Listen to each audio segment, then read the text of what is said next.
Boa tarde, Guile. Boa tarde a todos, todes. Boa tarde a todos. Agradecer aí bastante o convite da Abessine, do Paulinho. Muito legal poder estar aqui conversando um pouco sobre som. Conversar sobre som é sempre bom, ainda mais nesse canal assim, com tanta gente. Espero que seja proveitoso para todo mundo. Vou fechar aqui.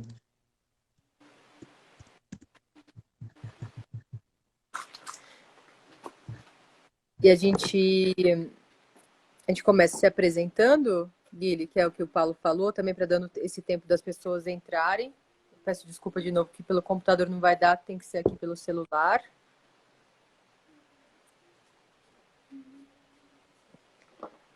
Então vamos lá. Apresentações, é isso? Vamos, Guile. Quem é você, Tá. cara? Bom, eu sou o Guilherme Martins, nascido em Campinas, São Paulo, onde eu conheci a Júlia quando a gente tinha, acho que, 5, 6 anos de idade, na escola comunitária de Campinas. E fui para São Paulo em 2001 para estudar audiovisual na ECA, junto com ela. E a gente morou junto durante a faculdade toda em São Paulo e depois da faculdade também. Então, a amizade e trabalho, cinema sempre misturou assim, né, na nossa vida. E atualmente eu moro em Goiás, cidade de Goiás, a cidade da Coralina, não sei se vocês conhecem, se já estiveram aqui, uma cidade muito bonita, onde tem o Instituto Federal de Goiás, o IFG, que tem um bacharelado em cinema e um curso técnico para o ensino médio com ênfase em áudio e vídeo, onde eu dou aula. Então, não sei, a gente pode falar mais aqui sobre várias coisas, mas uma apresentação resumida é essa. E eu tento profissionalmente dosar as aulas, o contato com os alunos, tanto de ensino médio quanto de bacharelado, aulas de som. É uma coisa que foi muito nova para mim também, dar aula de som para o ensino médio. Eu nunca tive isso, né? No meu ensino médio a gente tinha só as disciplinas tradicionais. Dosar a pesquisa, o ensino e a prática, o trabalho com som no audiovisual, no cinema, enfim. É mais ou menos essas coisas vão sempre se misturando e se revezando nos últimos tempos. E acho que eu fiz a edição de som de todos os filmes da Júlia. A gente é parceiro aí de trabalho, de vida mesmo. E aprendi muito. Tem sido ainda um grande laboratório poder trabalhar nos filmes da Júlia, porque eles têm um espaço incrível para o som, uma preocupação com o som e uma confiança também, né? De que o som é também uma ferramenta fundamental para se contar uma história, para transmitir sensações, enfim. Então, acho que a gente pode falar um pouco disso também, né? Dessa parceria e de como isso funciona nos filmes. Bom, Sua vez agora. a primeira parte da biografia é bem parecida, né? Como o Guilherme falou, e acho que tem muito a ver com o resultado dos nossos trabalhos conjuntamente. Claro que cada um de nós faz muitos filmes com outras pessoas, né? Eu fotografando ou produzindo, o Guilherme editando som, dirigindo, escrevendo. E acho que essa parceria ter vindo da infância, como a gente disse no curso que a gente deu de 10 horas de aula para o SESC ao longo das últimas semanas, a gente compartilha muitas memórias e muitas experiências em comum. Então, acho que ter tido essa infância, pré-adolescência, adolescência, o sonho de estudar cinema na USP, que seria o único lugar na época não pago, mais perto de Campinas, que a gente poderia acessar, e ter entrado junto, que também eu acho que foi fundamental, porque a gente já tinha essa dupla, já era uma dupla de muita amizade, muito respeito pelo processo um do outro, pelas poesiazinhas que a gente escrevia, as fotos que a gente tirava. Esses dias até o Guilherme estava em Campinas e fuçando nas gavetas dele, encontrou fotografias preto e branco de antes até da faculdade, de uma grande figura do rock, do punk, lá de Campinas. Então, acho que esse imaginário em comum é uma coisa muito forte, né, na gente. E, em seguida, a labuta, o trabalho. a descoberta dessas linguagens, né, audiovisuais. A gente foi a segunda turma do audiovisual na USP, então foi a segunda turma que juntou rádio, cinema e televisão, convergindo essas mídias, como deveria ser mesmo, porque era um momento de transição da película, e hoje em dia, vendo todas essas lives e as peças de teatro online, tudo isso, acho que tem ainda mais linguagens a serem descobertas e trabalhadas. Meu nome é Júlia, né? Júlia Záquia. Eu sou campineira também como guia, estudei na comunitária a vida inteira. Tem alguns amigos nossos aqui que já deram um oi ECC. Tenho uma filha. Eu aprendi muita coisa sobre maternidade com a paternidade do Guilherme, que veio antes da minha. Então, para além do cinema, para além das nossas viagens físicas e mentais, espirituais, acho que ter aprendido ali na ECA essa base de trabalho e desvendado uma linguagem tão livre juntos fez com que a gente experimentasse muitas coisas, né? No âmbito da imagem e do som. E aí aqui na ABC, pensando na ABC como esse nossa Associação Brasileira de Cinematografia, que engloba quase todas as áreas e que tem essa mistura, então, né, de todas as etapas de um filme, do set, montagem, som, fotografia, uma dupla, assim, uma conversa de uma dupla bem imagem e som, a princípio, mas que também se mesclam. Acho que a gente se contamina no bom sentido há muito tempo. Fora isso que o Guilherme falou, né? Após o mestrado dele e as aulas no IFG, eu também segui os passos dele. Estou no mestrado na ECA com a Esther Hamburger para ter uma reciclagem das ideias, do pensamento, da ética de trabalho. E como ele tinha dito há alguns anos, ele falou, não, a etapa do mestrado para mim foi onde eu mais li, onde eu mais absorvi conteúdo. Eu acho que como técnicos cinematográficos, que a gente não sai do set ou do estúdio, esse espaço-tempo mais acadêmico foi para o Guilherme, tem sido para mim muito importante para que os novos filmes, os novos trabalhos, seja em que função for, tenham uma dimensão ainda mais pensada das coisas, né? É um momento também do mundo da gente não só pensar na linguagem, na série e tal, no que vem depois, né? Nos prêmios, nos festivais, que é uma coisa muito legal, mas que não tem nada a ver com fazer mesmo do nosso ofício. E a gente se encara muito também como operários dessa arte, né, Guilherme? Acho que a gente podia também falar um pouco dessa nossa formação no meio dos operários da fábrica, o quanto deu a dimensão que a nossa participação num set é uma partezinha de uma coisa muito maior e que se a gente estiver no coletivo realmente, as coisas saem muito, muito melhores. Falar um pouquinho isso que você falou, né, da pesquisa. Eu lembro que quando eu fui fazer entrevista para o mestrado, me perguntaram, mas você já trabalha, tem aqui os filmes que você faz e tal, por que que você quer fazer mestrado? E me perguntaram isso na banca ali. Eu não tinha pensado a respeito, mas eu respondi rápido, porque eu quero pensar sobre o que eu estou fazendo. E acho que é o que a Júlia falou, né? Às vezes quando a gente entra um set atrás do outro, um trabalho atrás do outro, as demandas, tem que entregar as coisas no prazo. A gente deixa de poder pensar, refletir no processo, o que está acontecendo, como que a gente está trabalhando o som, a imagem, enfim. É, qual é a teoria que está ali e a gente acaba não se aprofundando tanto. Então, esse tempo foi fundamental mesmo, para poder refletir, entender e renovar, né? Porque eu não sei, eu muitas vezes chegava cansado de filmes assim, pensando, nossa, mas eu gostava mais de som antes, gostava mais de som quando eu tocava rock and roll, enfim. E agora virou uma coisa, um ofício bem cansativo, né? Editar pedacinhos de passos, colocar ali e tal. E horas sentado, né, nessa cadeira. Acho que a pesquisa, o estudo acadêmico, ele me trouxe muita coisa nesse sentido, de arejar as possibilidades mesmo, ler coisas, por exemplo, eu passei a ler coisas que eu não imaginava, né? Pessoas, e na área de som. Pessoas, por exemplo, um estudo, um cara que passou um tempão num submarino, pesquisando a paisagem sonora de um submarino real ali, embaixo da água mesmo. Ele estudava os sons do submarino, desde do barulho dos sonares, que serviam para localização, né? Porque o submarino se localiza muito pelo som embaixo da água, até a rádio interna do submarino, que tocava Rolling Stones, etc. Então ele estudava as músicas que tocavam nesse submarino. Enfim, eu nunca imaginava que isso seria possível.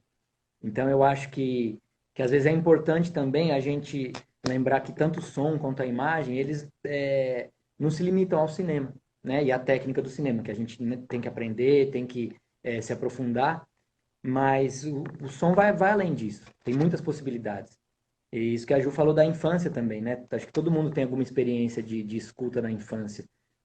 Imagina vocês colocando uma concha no ouvido pela primeira vez, escutando uma coisa que parece que não é nem desse mundo, né? E é uma experiência transformadora. Então, a gente poder pensar e acessar um pouco essas experiências, eu acho que ajuda muito para o trabalho não ser uma coisa tão técnica. Apesar da gente ter uma técnica para dominar, mas para ele não ficar só ali, né? Eu acho que foi importante a pesquisa, não só o mestrado formal, mas essa curiosidade de buscar outras pessoas que estão pensando também, escrevendo sobre isso, né? Porque tem muita gente no mundo estudando ecologia acústica, sons em extinção, muitas coisas que às vezes no corre do cinema a gente acaba deixando de lado ou passando muito rápido também. Sim, e acho que também vale lembrar, né, estando no espaço da ABC agora, do nosso tempo de estudante, o único tempo que eu pertenci formalmente à ABC, como estudante de cinematografia, como aquele espaço ali na Cinemateca, geralmente, mas um espaço de muita troca, de muito conhecimento mesmo com as pessoas mais velhas, com os fotógrafos, os grandes fotógrafos, e agora a gente está na live da ABC, muitos anos depois, né? Acho que a gente entrou em 2001, então em fevereiro vem, fazem 20 anos de entrada, né, nesse mundo, e logo em seguida no mercado de trabalho. Acho que a gente tem também, na pequena história das coisas que a gente fez, um primeiro longa muito importante que me veio à cabeça, O Aborto dos Outros, da Carla Gallo, onde nós dois estávamos. Então, nosso primeiro grande trabalho fora da faculdade, num longa-metragem documental muito importante, que trabalha o tema do aborto legalizado no Brasil, os casos de aborto, e que tantos anos depois a gente teria que quase como refazer o filme para provar a mesma tese, né, da liberdade do corpo e da saúde pública, começou ali. E juntos também, morando juntos, a gente saía do hospital, dos hospitais, com todos aqueles dramas e tragédias e casos bizarros de estupro, de adolescente e tal, e ia nadar. Não sei se o Guilherme lembra, a gente fazia natação fixa, sei lá, 3, 4 vezes por semana, que era o nosso momento de zerar a escuta, zerar o campo visual, zerar os sentimentos e botar tudo aquilo que a gente estava vivendo em movimento. Então, acho que também foi um filme muito importante para a gente entender que o envolvimento subjetivo é muito importante, mas que a gente também tinha que descolar para no próximo dia estar de novo preparados a enfrentar aquele set, especificamente aquele. Fora muitos outros trabalhos que a gente fez junto que não eram nós os diretores, né? A gente tem uma coisa de dupla que no começo era uma coisa mais ainda, como fala, uma amálgama, quase como uma coisa só, mas que ao longo do tempo foi realmente se tornando esses dois polos da linguagem, né? A imagem e som, o audiovisual, e que hoje em dia, depois dessas aulas que a gente deu, também que eu falo, eu não sou do som, eu não sou do som, eu queria... Não, é sim, não trabalha exatamente com isso, mas criar espaços ou deixa espaços abertos para que quando vier o trabalho do Guilherme nos meus filmes como diretora, venha com a potência que tiver, né? Com a potência que traz essa alquimia dos sons, essa combinatória entre tantos elementos diversos que às vezes se você ouve separadamente, os sons não combinam, não encaixam, mas que conforme estão juntos no play ao mesmo tempo, trazem uma outra dimensão. Tanto que a gente fez 2 filmes sem nenhuma palavra, são bem curtos, mas são filmes que eu adoro muito, Pedra Bruta e O Planeta Fábrica. Vamos guardar essa pergunta aqui. Qual o primeiro e último filme que Você fizeram pegou aí, juntos? ela passou muito, muito rápido. conseguem perceber o amadurecimento sonoro tanto na técnica quanto na obra? Então a gente vai, eu posso puxar, né? A gente pode puxar através dessa fala que vai falar dos filmes não são mudos, né? Eles só não têm palavras, mas então são a temporalidade inteira desses curtas para trabalhar música e sons. Quer falar do nosso primeiro filme juntos? E eu falo do último? A pergunta foi falar do primeiro, é isso? Do primeiro ao O último? primeiro e o último e o que a gente sentiu no amadurecimento sonoro técnico e em relação à obra. Tá, é importante. Bom, o primeiro foi um documentário da Júlia, O Chapéu do Meu Avô, que a princípio ela achava que era um documentário sobre a fábrica de chapéu, a fábrica de chapéu Cury, em Campinas.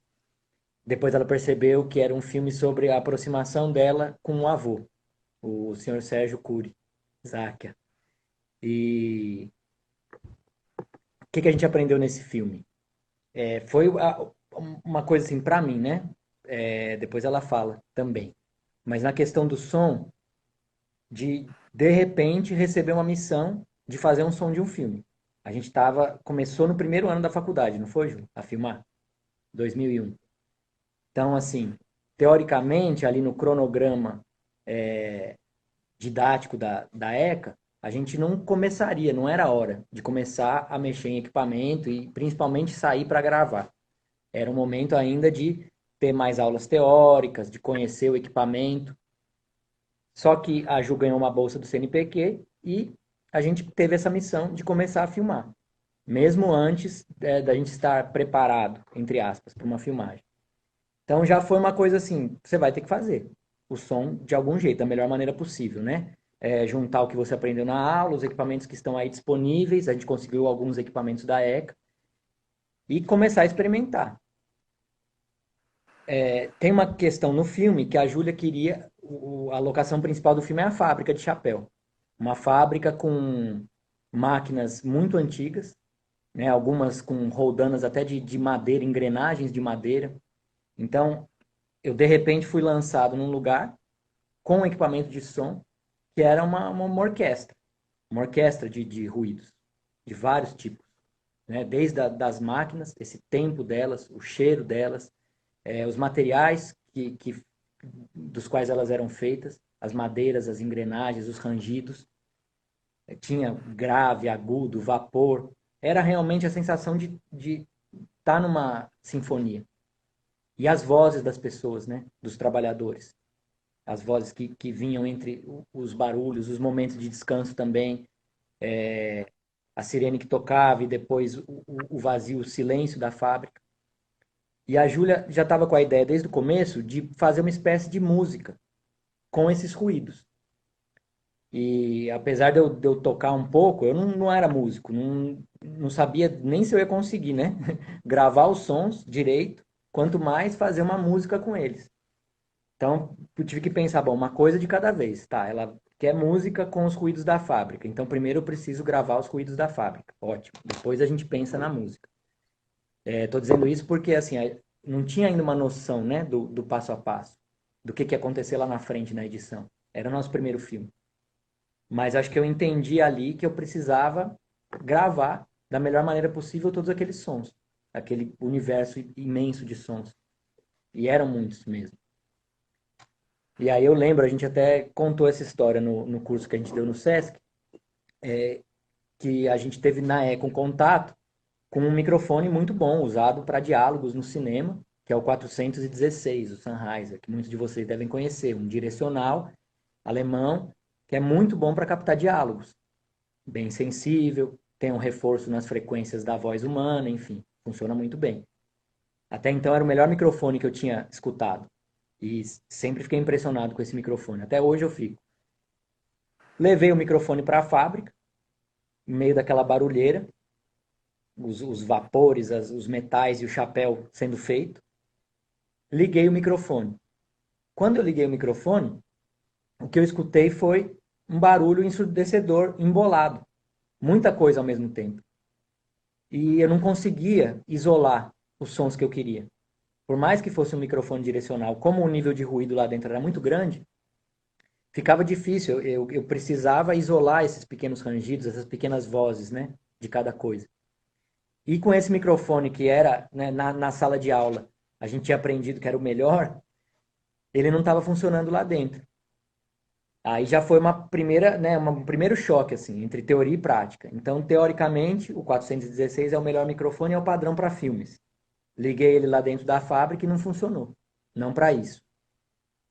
Já foi um primeiro embate, né? O que, que vai acontecer agora? Por sorte, a gente tinha pego alguns microfones dinâmicos, que não são muito usados, né, em cinema. Não é muito comum um dinâmico. Aqueles microfones de cantar, enfim, de cantar em palco ao vivo. Eles são mais duros, menos sensíveis e não tem uma resposta, não conseguem pegar um som que está muito longe, eles só pegam o que está bem perto. Quando a gente ligou o dinâmico, conseguiu chegar perto de cada elemento das máquinas e ouvir só ele, isoladamente. Quando eu escutei essas máquinas com esse microfone dinâmico, eu pensei, não, agora está diferente, o som está diferente. Algo aconteceu, mudou. Eu consigo isolar cada elemento, cada voz. E assim foi. Então, tudo muito intuitivo e aprendendo meio que na marra ali, né? Eu lembro que a gente colocava lapela nos entrevistados e não tinha problema o lapela aparecer. Hoje a gente já não faria desse jeito, eu imagino. Então já foi uma mudança, né? Na edição também. Muito de descobrir enquanto estava fazendo. E um encantamento muito grande, isso eu lembro, sabe? Isso é uma coisa que seria legal não perder, né? Eu posso dizer que hoje teria muito mais técnica para fazer o filme, para editar o diálogo, colocar em fase o som do lapela com o som do direcional. Eu nem sabia disso. Que existia uma fase, uma defasagem, que o som do lapela chega primeiro no gravador porque está mais perto da boca da pessoa. E o som do direcional demora mais para chegar. Então, isso pode criar uma defasagem entre as ondas sonoras e isso pode gerar um ruído um pouco desagradável. Eu não sabia disso. Eu acho que no chapéu eu não alinhei as fases, por exemplo. Então é uma coisa que foi aprendida ao longo do tempo. Mas o encantamento, que era uma coisa de sentir emoção mesmo, tanto estando lá na fábrica, vendo aquelas pessoas, conversando, ouvindo as histórias delas, seja em entrevista, seja no olhar, seja no jeito do corpo trabalhar, estar ali operando aquelas máquinas, tudo contando histórias, né? Tudo contava histórias. Então, era uma emoção grande. Que a gente tende, talvez, a esfriar um pouco, né, ao longo da carreira, porque a gente vai se profissionalizando, é, tenta encontrar um método de trabalho, algo que funcione sem a gente cansar tanto, enfim. Mas não gostaria de perder esse tipo de encantamento. E a mesma coisa na ilha de edição, né? Quando a gente começou a jogar ali os sons da fábrica, escutar o que tinha sido gravado, e era impressionante, porque é uma outra experiência, né? Quando você grava, você está ali. Então você está escutando algo. Mas junto com aquele presente de estar no lugar, depois escutar num estúdio, já um ambiente mais controlado, o corpo descansado, é uma outra experiência. Que eu me lembro muito também, né? De escutar esses sons e ser arrebatado mesmo. Falar, nossa, olha que grave profundo dessa roda de madeira, ou esse poço pingando lá longe, profundo, igual uma caverna, que legal. Começar a trabalhar isso e se encantar com isso. Acho que foi. Não poderia ter tido uma estreia melhor, na verdade, um desafio melhor também. Porque quanto mais os filmes contam com o som, depositam confiança no som, isso força a gente também, né, a encontrar soluções.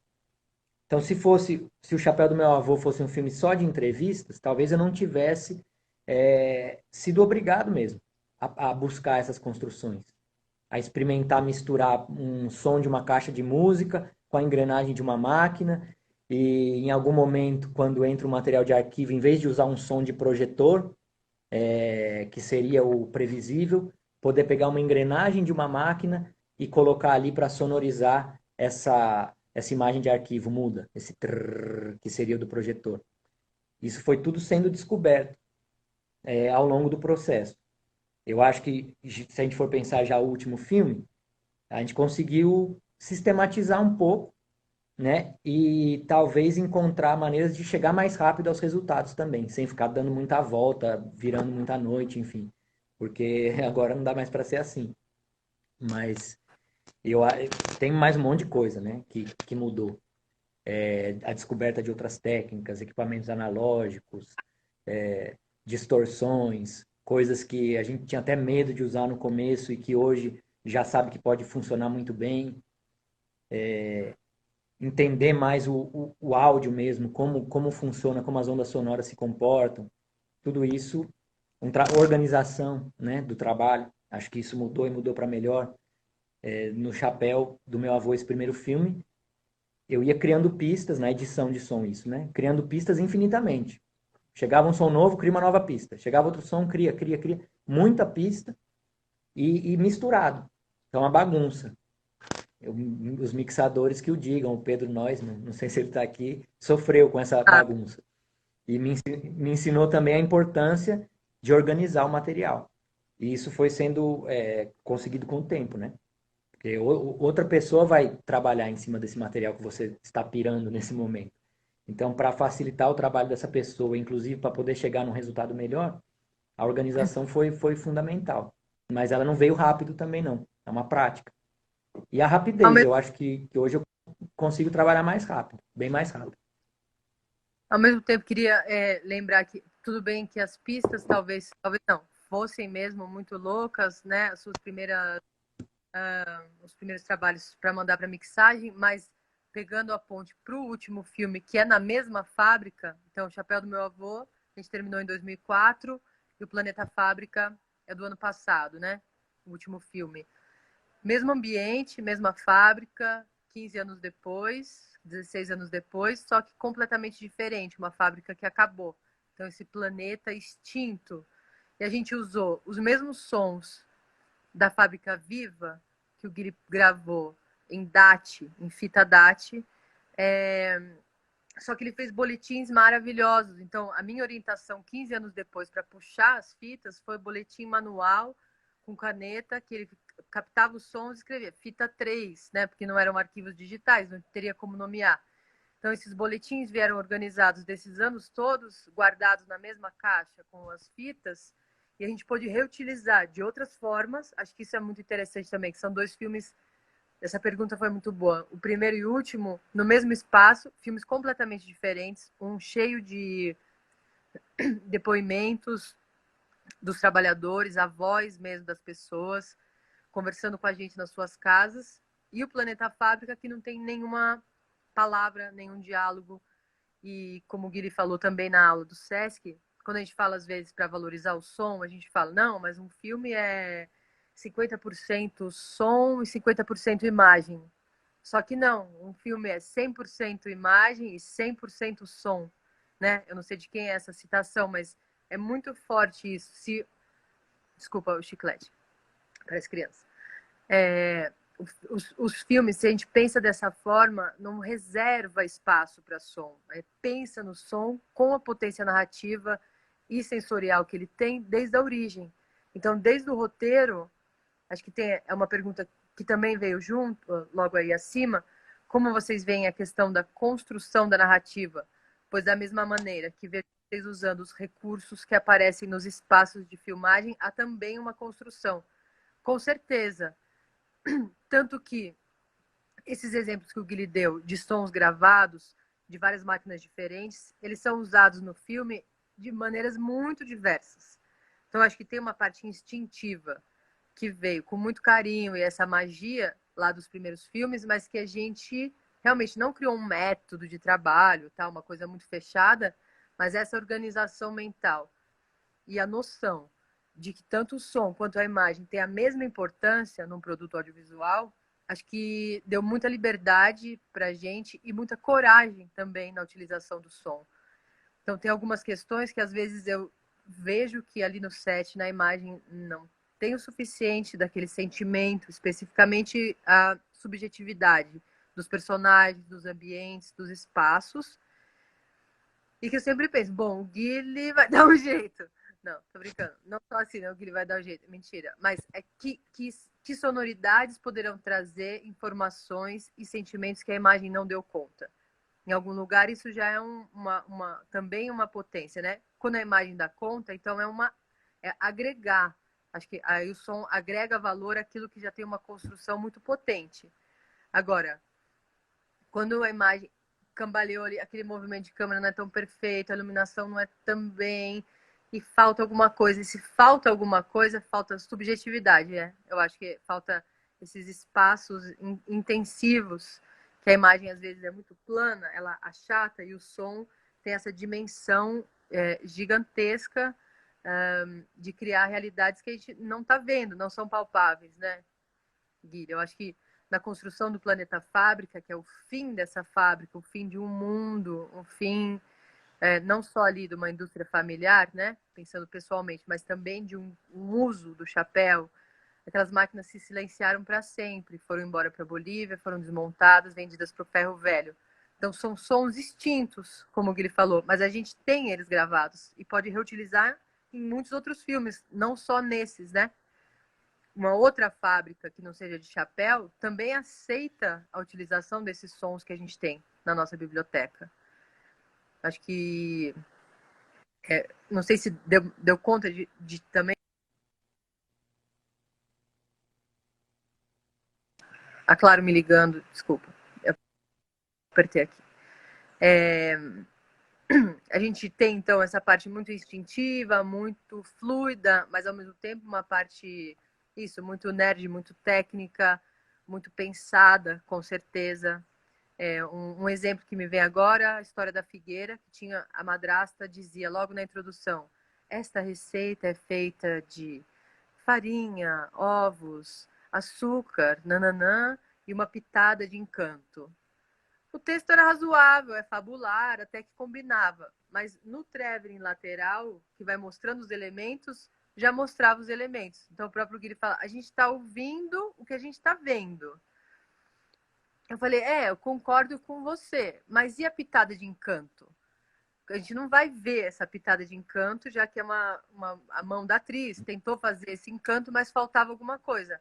Ah, então, claro, a pitada de encanto, deixa aí comigo, né? E ao longo da construção da edição de som, veio essa pitada de encanto, que é uma mistura de um sininho que a menina a personagem vai ter depois na história. Então, elementos da própria sonoridade do filme lá para frente usados nesse início.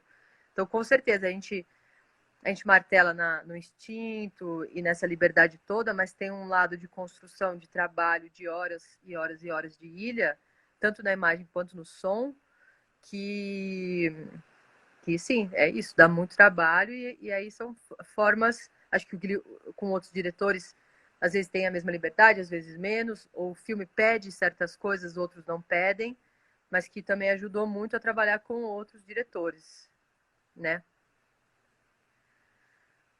Ele falou aqui, falou dos espaços, né? Eu achei legal isso, porque é o seguinte, os espaços, eles são maravilhosos e eles têm sons, né? Cada espaço tem o seu som. Inclusive, para mim, o que mais define um som é o espaço. Não é nem tanto a frequência, mas é aonde ele está soando. Se é numa caverna, se é numa fábrica, se é numa floresta. Esse espaço, o som dos espaços.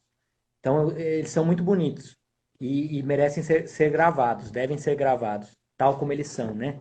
Então, é uma coisa que eu aprendi na fábrica, no sentido de mapear um espaço.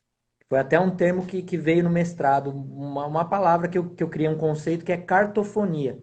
Em vez de cartografia, cartofonia, que é o quê? É você mapear o espaço através de um som, dos sons deles. Então, na fábrica rolou essa cartofonia, que é o quê? É quase como um jogo de videogame que você tem um mapinha e o personagem vai percorrendo esse espaço do mapinha. Eu tinha na minha cabeça que eu teria que percorrer a fábrica inteira várias vezes com equipamento de som para registrar esses mapas, fazer essa cartofonia, esse trabalho cartofônico, de gravar os sons de cada espaço, do jeito que eles eram ali. Porém, uma vez gravados, esses sons vão ficar disponíveis num HD, numa fita, num arquivo, numa fonoteca, para a gente usar do jeito que a gente quiser. Então, mesmo no filme da fábrica, O espaço já foi reconstruído. Já foi construído, reconstruído, foi recombinado pela montagem, pela própria montagem. A montagem traz um espaço da fábrica que não é o mesmo que a gente sente quando a gente está lá. Não é exatamente o mesmo. E o som faz isso também.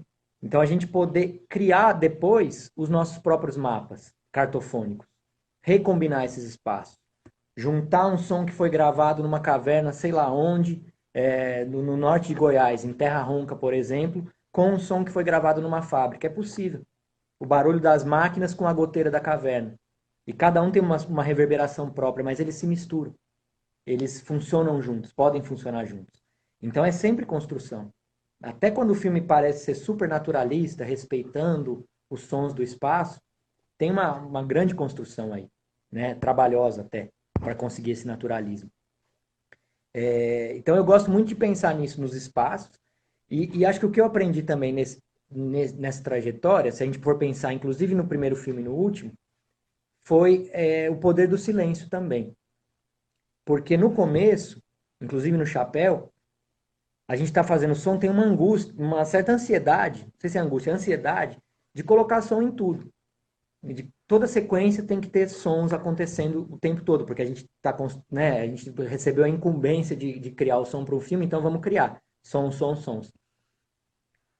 Ao longo do tempo, acho que a Júlia, eu também, a gente foi percebendo que o som precisa do silêncio. É onde ele nasce, é onde ele morre, é no silêncio. É o meio no qual os sons existem, é onde eles vibram. E perceber também que cada silêncio é diferente e tem uma vibração própria. Então, se vocês forem ver o primeiro filme e o último, vocês vão perceber que o último, lógico, porque as máquinas já estão paradas, mas ele tem o silêncio é um elemento narrativo muito forte. E um silêncio sempre claro, com alguma coisa, né? Não um silêncio absoluto. Então, isso foi uma coisa que eu fui aprendendo também. A deixar também algumas cenas, né? Menos, em algumas cenas, deixar um mínimo necessário para criar uma sensação sonora, o mínimo mesmo. E acho que nessa busca técnica pelo silêncio, porque aí o que acontecia? Eu comecei a gostar de gravar ambientes em que nada estivesse acontecendo. Por exemplo, um quarto vazio, fechado. Nada, não tem ninguém, não tem passarinho, não tem nada. E quando eu comecei a ligar os equipamentos para gravar esse silêncio, eu escutava, na verdade, o chiado do equipamento. O chiado do microfone, o chiado do gravador. Então houve uma busca técnica também, porque aí eu fui entendendo, opa, existem microfones especiais para gravar silêncio, que não chiam, pré-amplificadores que não chiam, que você pode aumentar muito o volume e ainda assim continuar escutando o espaço e não o equipamento, o chiado do equipamento. Então houve uma busca para isso também, uma busca técnica, né, do que usar para poder estar num lugar super silencioso e ainda assim gravar o som dele, gravar o espaço. E eu acho que uma última coisa, né, que vem desde lá do chapéu do meu avô é colecionar os sons. Esses sons da fábrica, igual a Júlia falou, eles podem ser usados em muitos filmes diferentes, para muitas situações diferentes. E eu prefiro mil vezes usar um som que eu gravei lá atrás, em 2001, que tem uns problemas técnicos, tipo, eu gravava segurando o microfone com a mão, né? E com isso você tem batidas, às vezes. Uma coisa que eu fui me policiando muito, a segurar com muita delicadeza o microfone, evitar que o fio batesse. E mesmo assim tem barulho de manipulação, enfim, eu tenho que ficar limpando, me dá um trabalho.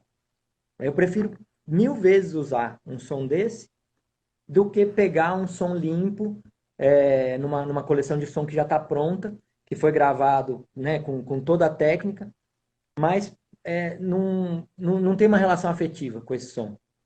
E às vezes eu consigo acessar mais rápido uma sensação que eu estou buscando, justamente por conhecer o som, por ter uma história com ele, enfim. Então essa fonoteca, essa biblioteca de sons afetiva também é importante. É uma coisa que eu venho carregando assim desde do chapéu do meu avô, que foi colecionar mesmo sons. Igual pessoas viajam e mandam cartões postais, né? Eu gostaria de mandar sons, gravar os sons dos lugares por onde eu passo, mandar para as pessoas e guardar isso como memórias mesmo. Porque eu acho que são memórias. E funcionam muito bem nos filmes, essas memórias. Inclusive nos filmes de outras pessoas, enfim, misturado com outras memórias. Eu acho que essa coisa da construção, ela é muito importante, mas ela sempre vem de um espaço que já existe, né? Seja o espaço da nossa escuta mesmo ou um espaço que a gente foi lá e gravou. Aí, acho que essa pergunta da minha querida mamãezinha, temos memórias singulares, espaciais, olfativas, de paladar, de iluminação. Como resgatar? E se é possível resgatar sons da memória?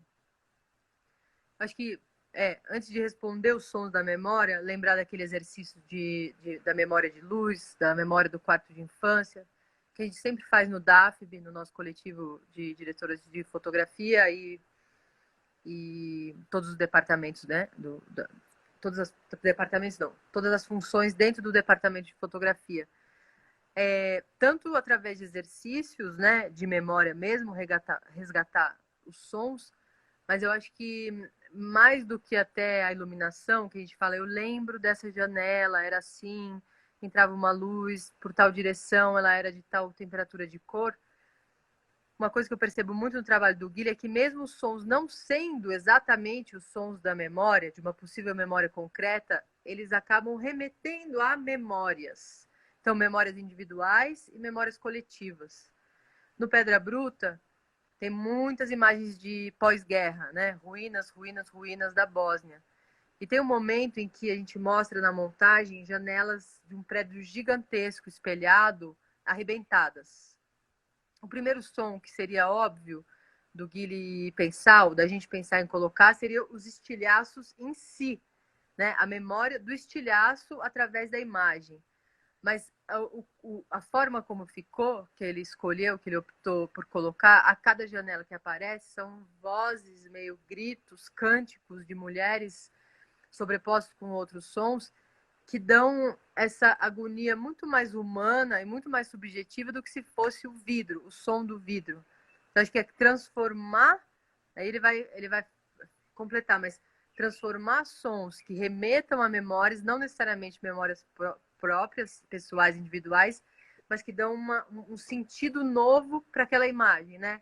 Que muitas vezes a gente converge, respondendo de novo ao Paulo, né, dos nossos métodos. Muitas vezes a gente resolve convergir, imagem e som, na mesma linha. E outras a gente resolve fazer propositalmente uma dissonância. Então a imagem está indo numa direção, seja então um dia ensolarado, feliz, um exemplo tosco, e o som numa outra, som de chuva sobre a luz, sobre a imagem de sol, outras coisas mais complexas, mais detalhadas.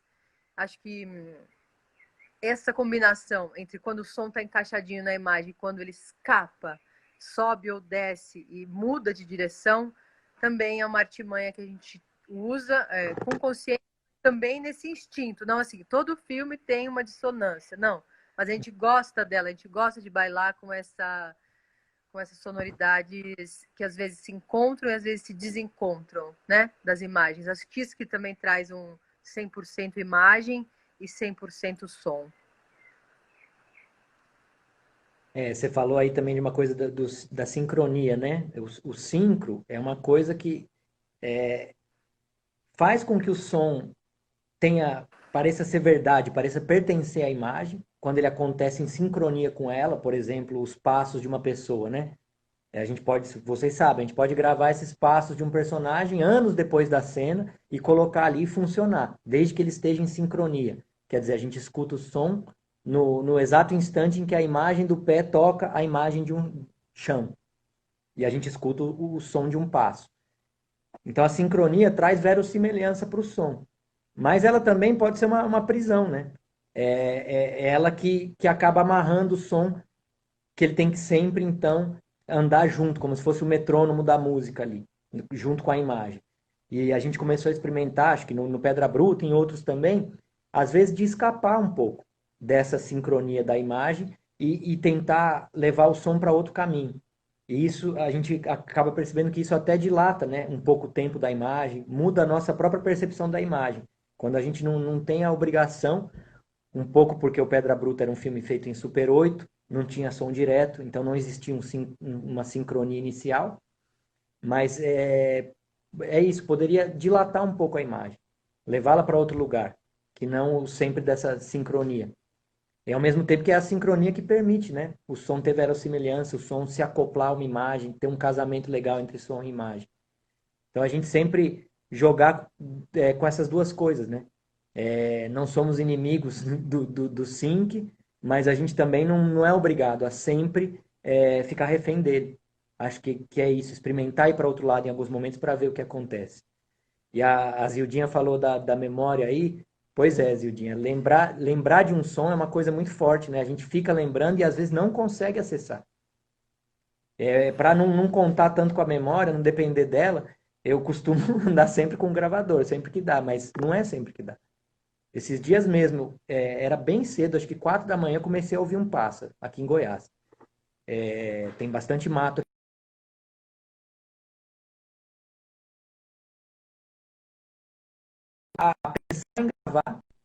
Mas estava cansado, com sono, e não fui pegar o gravador. Não deu tempo. Né? Não levantei, continuei dormindo. Na verdade, o pássaro entrou no sonho e ficou na memória. Gostaria de ter outra chance. Mas se não tiver, eu tenho que tentar lembrar pelo menos qual foi a sensação, né? Que ele causou, como era um canto grave, um canto agudo, estava longe, ele era bem espaçado ou bem consecutivo, como era esse som? Para a gente poder, depois, talvez, ter a chance de reconstruir isso de alguma outra maneira. Mas tentando se conectar com ele através da memória. Qual que era o timbre desse som, que sensação ele trazia, para poder produzir isso. É possível. Inclusive, um dos precursores do fonógrafo, né, que foi o primeiro equipamento de gravar som, um francês, quem descobriu e anunciou que descobriu o fonógrafo foi o Thomas Edison.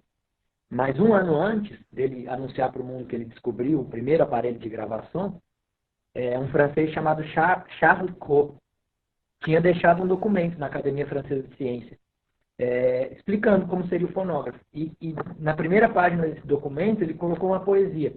Um dos trechos dessa poesia é que a partir de agora as vozes amadas possam ser um bem que a gente vai guardar para sempre.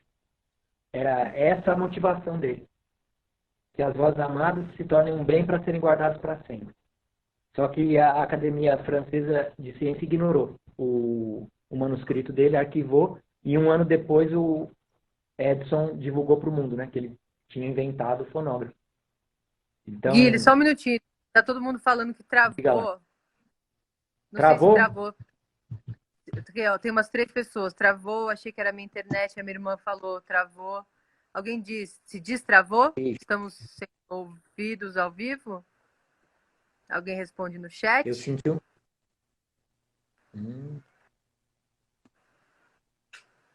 Eu não tô nem... Deixa eu ver o chat. Ah, aqui. Tem que descer. Alguém? Uma respostinha, tipo? Estamos falando sozinhos? Você tá aqui? Tá me ouvindo, Ju? Eu tô te vendo e ouvindo. Se ninguém falar com a gente. Ah, destravou. Paulinha, obrigada. Paula, obrigada. Gente, obrigada. Tá rolando? Tá. Aqui em Goiás também. Repete a citação uma vez só. Eu tô no meio do quadradinho. A citação, eu não sei até que ponto foi. Alguém pode falar em que ponto travou? Ou É que, pra mim, eu tava ouvindo voltou? tudo. Eu acho que foi um pouco para cada um, mas só pra gente ficar com essa frase também, das vozes. O meu vídeo corta também, às vezes. Então, falando da memória, né? Para a gente gravar um som hoje é algo muito banal, né? Basta apertar ali o microfoninho do Zap e a gente consegue mandar um áudio, por exemplo. Mas quando o fonógrafo foi inventado, o primeiro aparelho para se gravar som foi inventado, era uma coisa muito profunda, né? Não era só um invento técnico.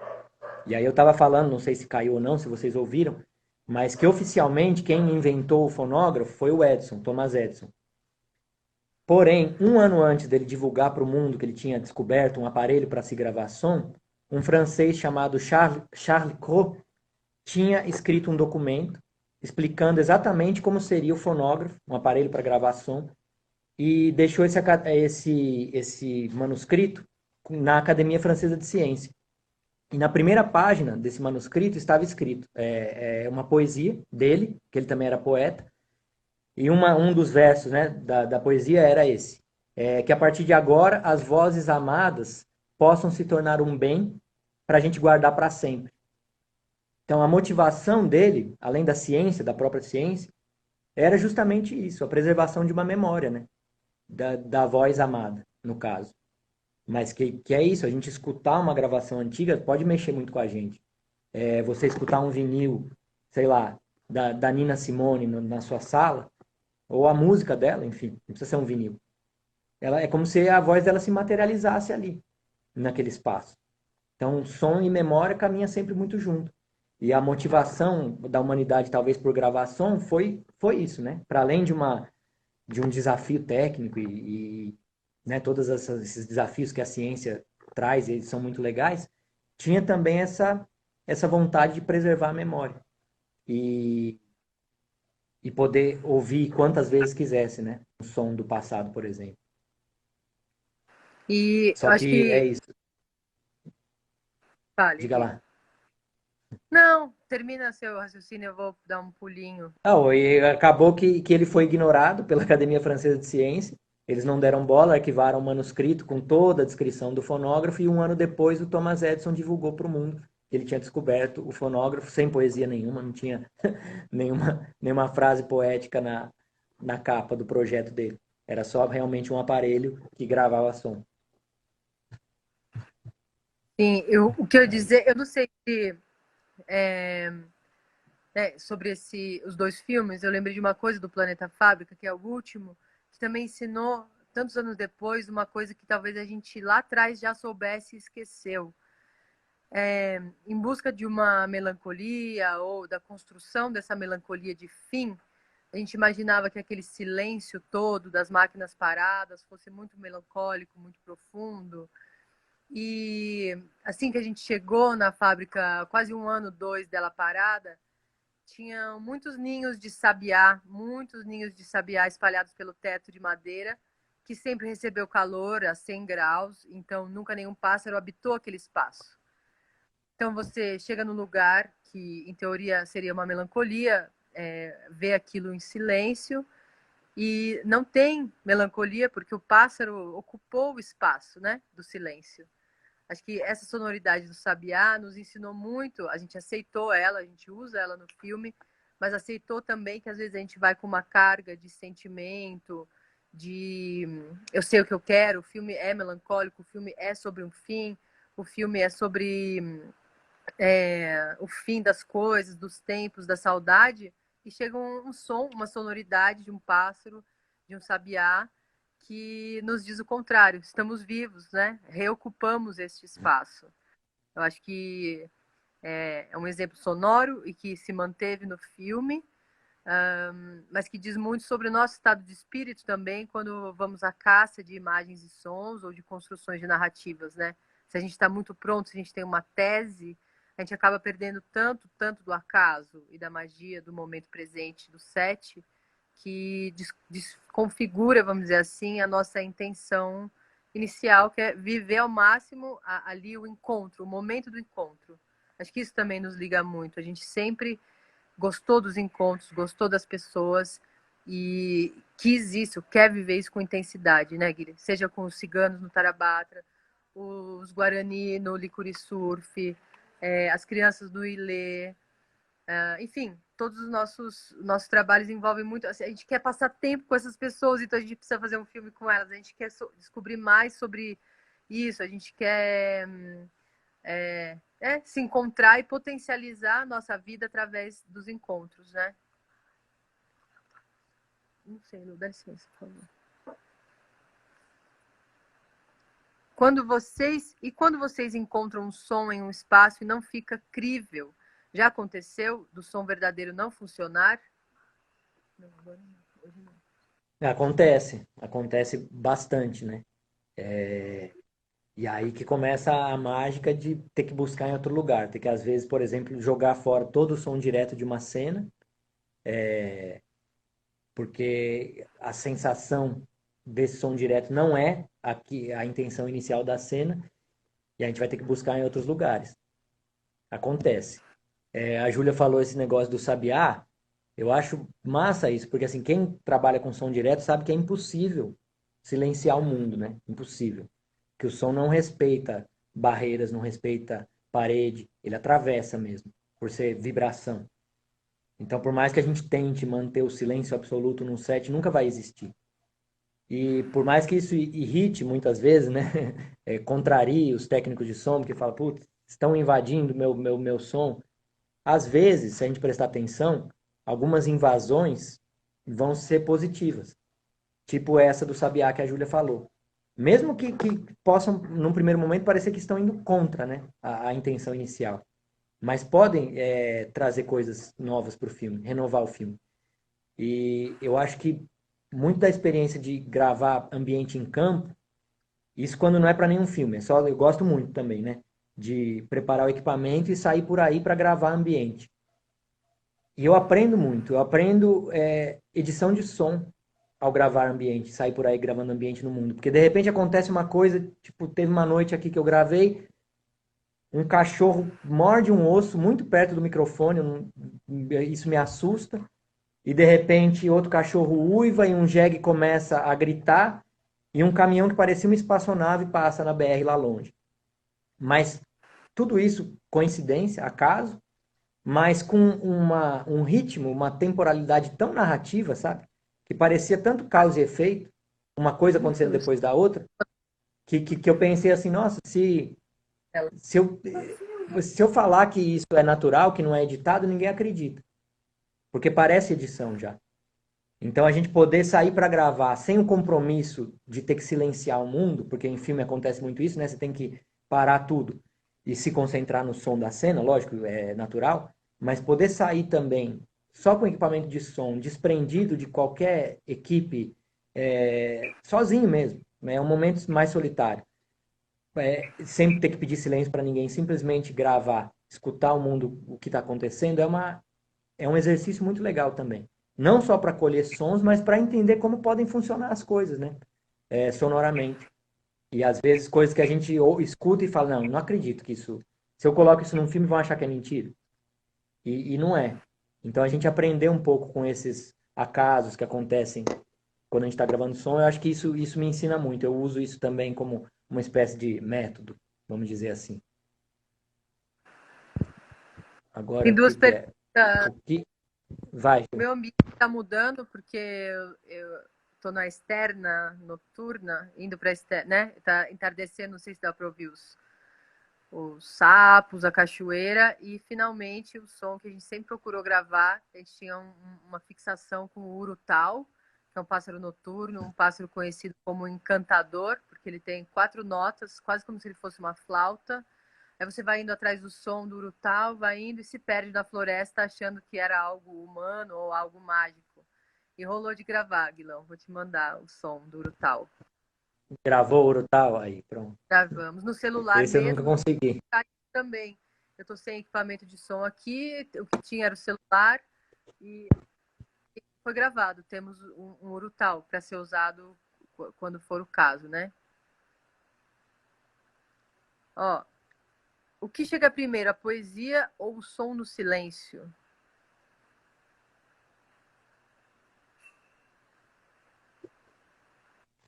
Essa é difícil, né? Mas eu acho assim, uma coisa interessante que o som tem, não digo a voz, a palavra, né?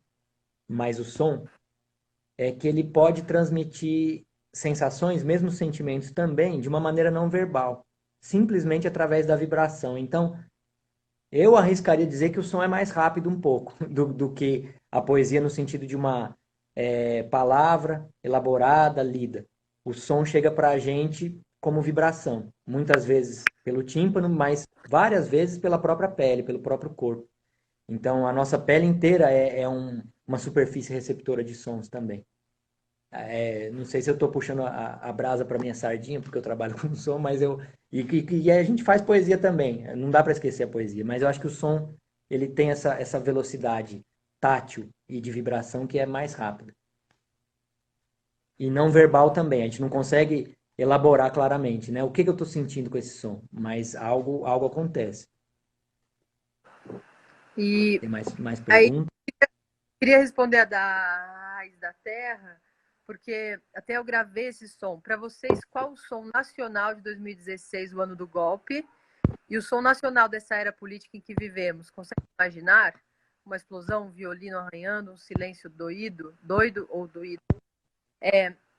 O que ficou para mim é um som bem literal para responder a pergunta, mas que a gente até gravou e usou de outras formas, o que é interessante, que foi, eu moro num dos bairros mais bolsominions de São Paulo, a Vila Mariana, e teve no dia um discurso da Dilma, logo antes do impeachment, 18 minutos consecutivos de panelaço. Eu moro no 23º andar, então esse som veio muito forte, ecoado pelos prédios, janelas, as panelas, gritos identificáveis, horríveis de palavrão, mas outros não. Então, para mim, o que ficou foi o panelaço mesmo, mas um panelaço hiperrealista, assim, é muito além do que a gente poderia construir. E é um som que a gente pode ser usado de diferentes formas, né? Em diferentes situações, para diferentes filmes ou mesmo performances, instalações sonoras. E o som de depois que tem um som de, para mim, né? Lá vou eu, depois o Guilherme, de fogo, infelizmente, né? Dessa política destrutiva de fogo, de árvore caindo, de motosserra, de UTI, de apito de ti, ti, ti, ti. Meio assim, um pouco. Para mim, esses sons do 2016 e agora desse atual. Se fosse construir uma narrativa sonora, né? Começando uma narrativa só com sons, sem imagem. Começando com esse ruído do panelaço que a Júlia gravou, e gravou de um jeito que a gente não escuta só as panelas, a gente escuta as panelas ecoando num corredor de prédios, ou em vários corredores de prédio, né? De novo, o espaço onde essas panelas estão soando é importante também. E acho que ela gravou de longe, de cima, então tem uma distância também, não é uma panela bem no ouvido. Mas a gente poderia começar uma narrativa sonora assim, né? Começando com essa panela e os sons que vieram depois. Que sim, tem florestas queimando, animais gritando, você tem esses apitos. A gente poderia construir essa narrativa sonora. Porque o som, ele, apesar de ser invisível e material, ele não escapa também, né? Da conjuntura política, histórica, social que a gente está vivendo. Então a gente tem sons do nosso tempo. Da mesma maneira que vários sons desapareceram, profissões, o amolador de faca que grita e está cada vez gritando menos, cantando uma música, passando para amolar as facas, enfim. Ou o guardinha, né? Eu acho que a Zildinha contou essa história de um guardinha de Itu que passava de hora em hora gritando: são 11 horas e tudo está bem. É meio-dia e tudo está bem. E para avisar as pessoas. E quando ele não passava, você sabia que algo não estava bem. Então se a gente for pensar nos sons desse tempo de hoje, né? Os sons que a gente está produzindo enquanto humanidade também. Os sons que a Ah, gente está o Gui, produzindo e os que a gente está abafando. Diga lá. dá o exemplo do sabiá urbano, dos horários É, dele. quem mora em São Paulo, acho que escuta muito, principalmente em agosto, setembro, o canto do sabiá. É, fifió, fió, fió. Longo, longo, várias vezes. E em São Paulo, ele está começando a cantar cada vez mais cedo. Tem um estudo que os sabiás cantavam por volta das 5 da manhã, quando o dia estava amanhecendo. Só que como a cidade foi ficando muito barulhenta e acordando cada vez mais cedo, com carros, caminhões, ônibus, enfim, o barulho da vida urbana, os sabiás tiveram que acordar mais cedo ainda para poder ter espaço acústico, a mixagem, né? O sabiá, o som dele na mixagem urbana estava sendo engolido pelos outros sons da cidade. Então ele teve que acordar mais cedo para criar um espaço para a construção sonora dele poder ser ouvida. Acho que ela tem a função de reprodução, né? Então, para ele se reproduzir, ele precisa cantar, atrair a fêmea, enfim, ser ouvido.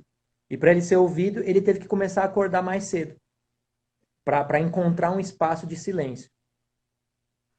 E tem vários estudos, né, em lugares, por exemplo, onde indústrias se instalaram perto de florestas, alguns animais que usavam certas frequências para se comunicar e que agora a indústria está produzindo poluição sonora exatamente nessas frequências, esses animais estão indo embora, estão procurando outros lugares. Então a gente pensar nisso, né? O que a gente está fazendo com a paisagem sonora também da nossa terra. E que alguns sons sufocam outros. Principalmente aqueles sons menores, mais moleculares, né? Que acabam sendo facilmente engolidos por outros. A gente pensar nisso. A própria paisagem sonora submarina.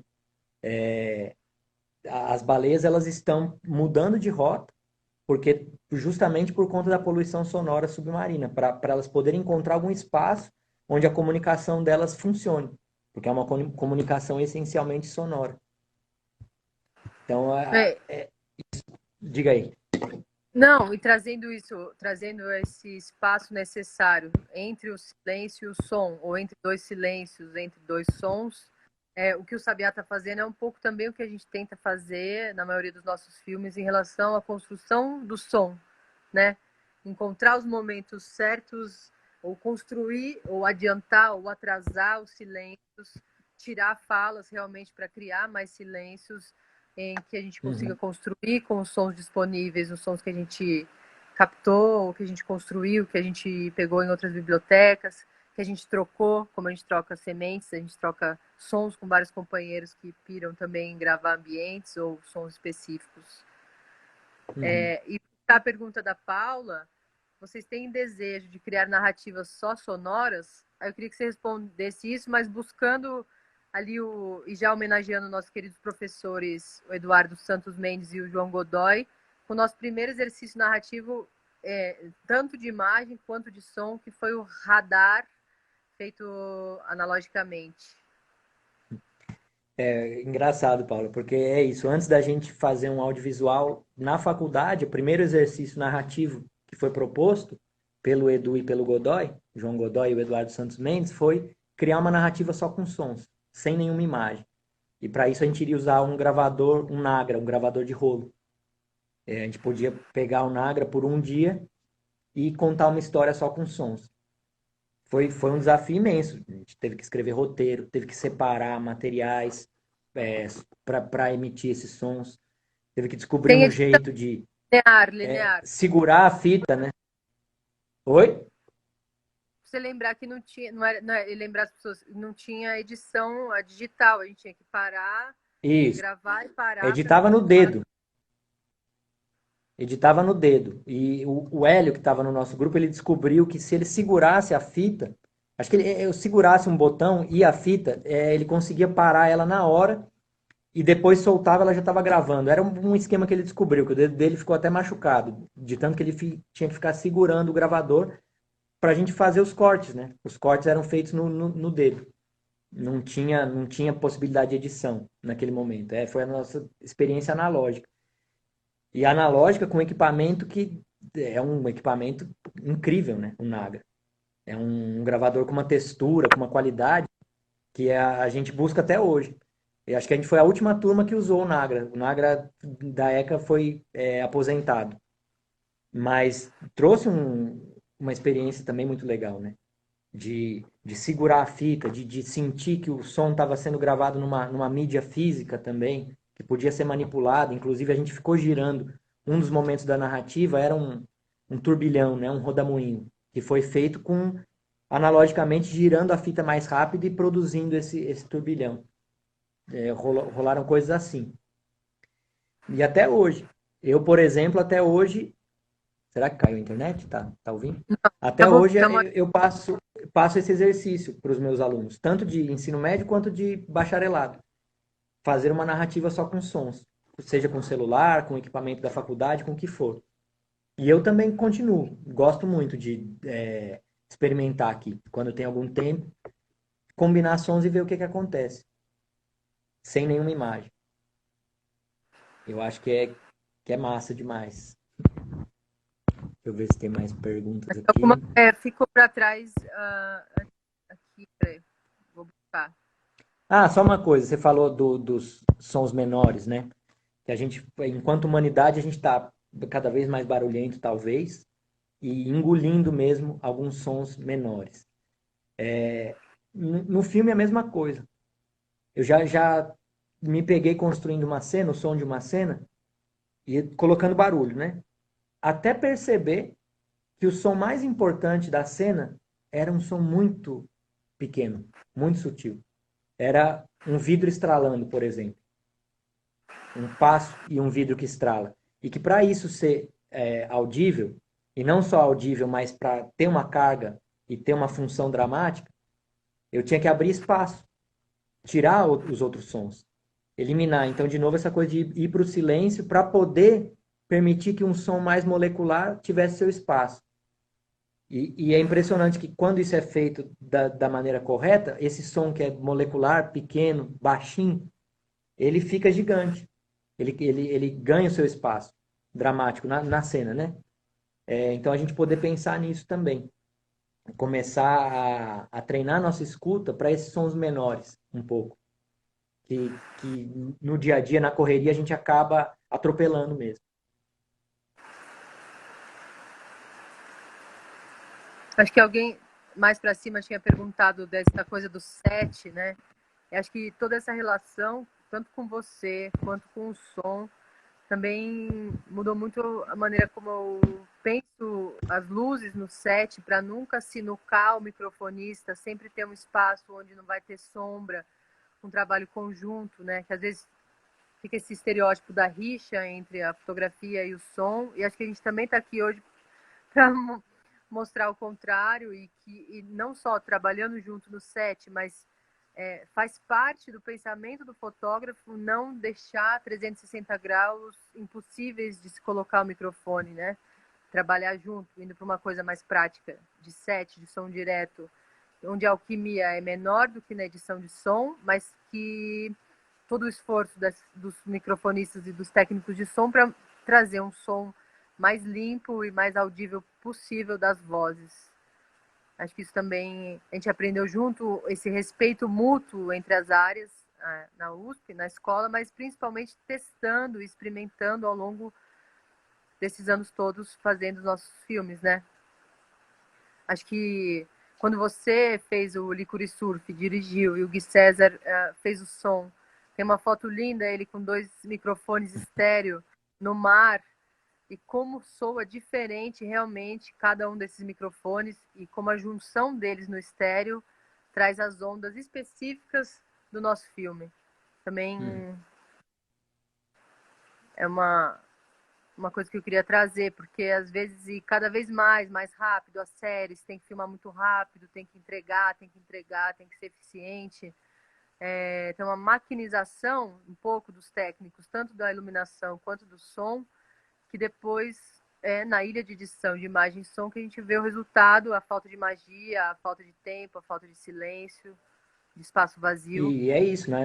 Na edição também, né? Muitas vezes você tem que editar o filme porque o diretor quer enviar para tal festival e já era, não tem para onde correr e tem pouco tempo para poder trabalhar.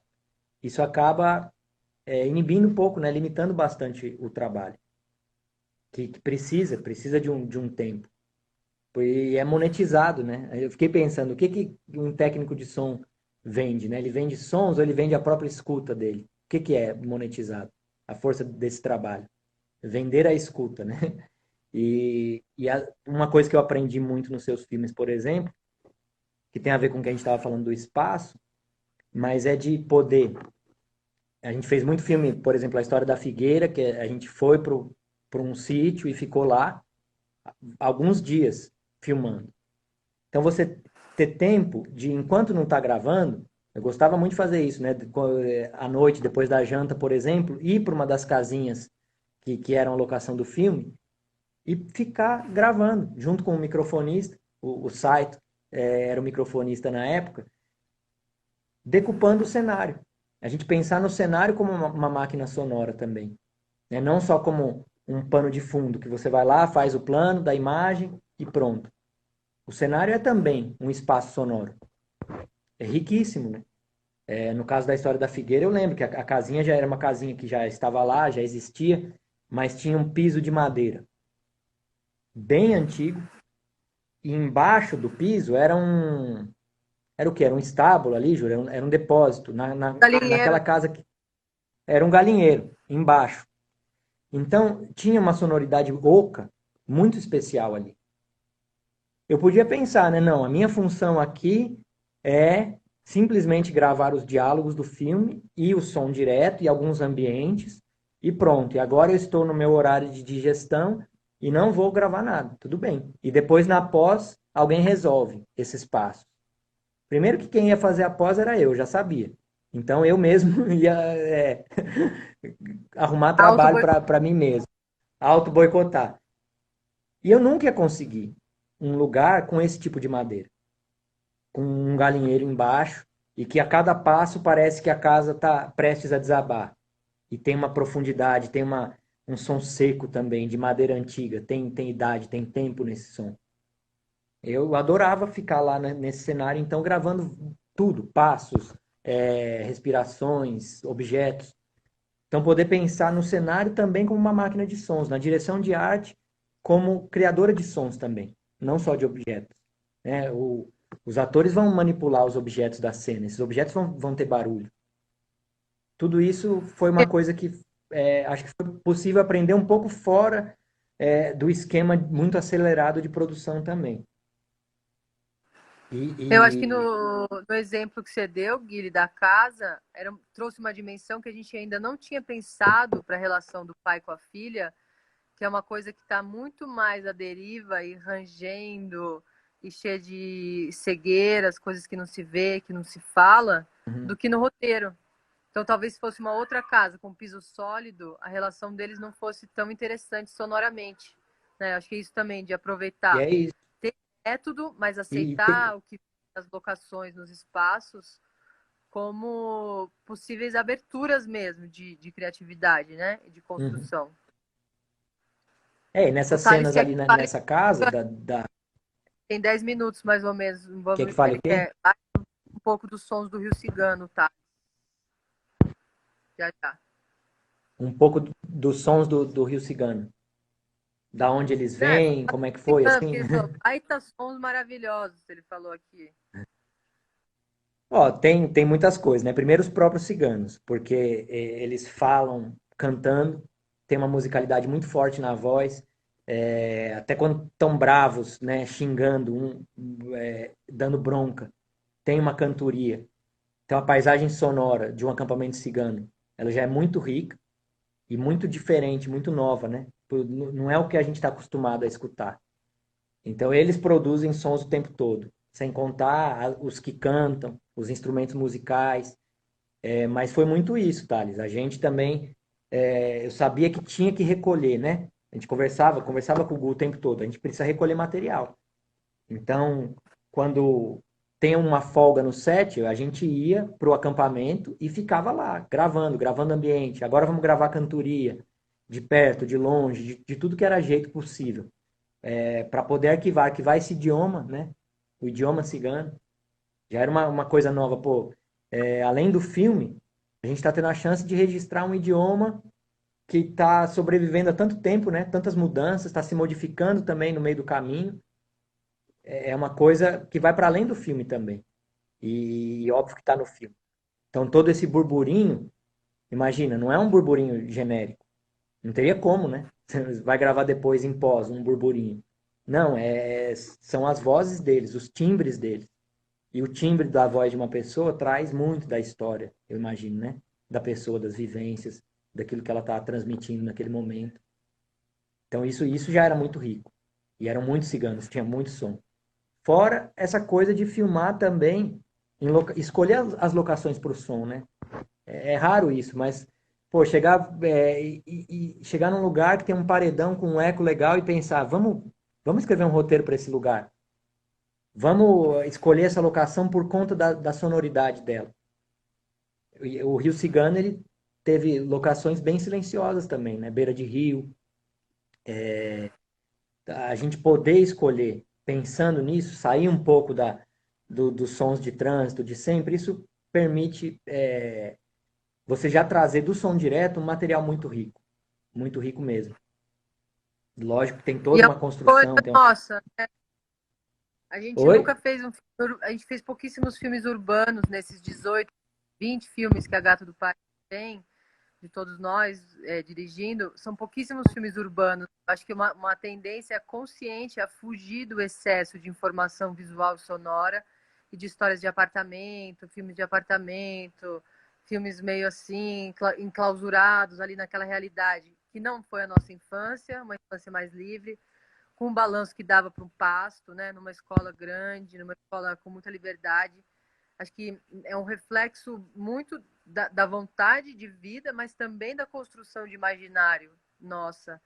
Não se manter na urbanidade justamente pelo excesso de tudo. Então, lugares mais em branco, entre aspas, né? Espaços vazios, como o próprio...